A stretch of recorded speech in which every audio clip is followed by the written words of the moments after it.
Happiness, in the reduced sense in which we recognize it as possible, is a problem of the economics of the individual's libido. There is no golden rule which applies to everyone. Every man must find out for himself in what particular fashion he can be saved. End quote. Furthermore, like the subjective irrational instincts constituting man's libido, quote, happiness, however, is something essentially subjective. End quote. It is of particular interest that Freud seems to equate happiness with being saved. Does that mean the goal of the ascetic lifestyle espoused by the Protestant reformers was to achieve happiness? One could argue that the Protestant could only find eternal happiness in the afterlife, and thus sought to achieve that future happiness by delaying it in the present. Modern man, however, must be saved in the present, and thus seeks happiness in making sense of irrational ambiguities.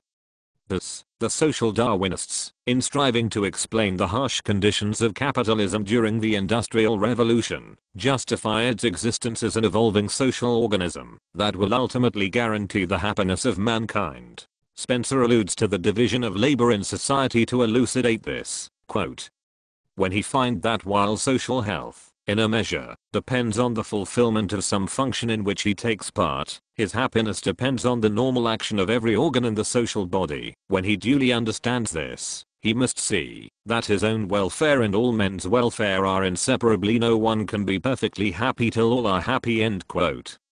In another article, Spencer argues that capitalism will lead man to happiness.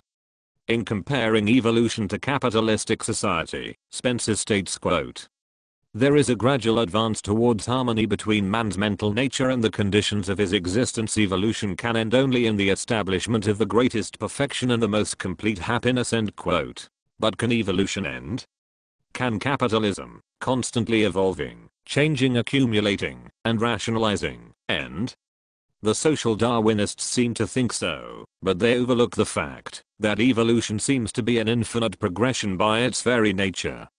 Indeed, if this end point of capitalism is happiness, will a capitalistic society ever reach it?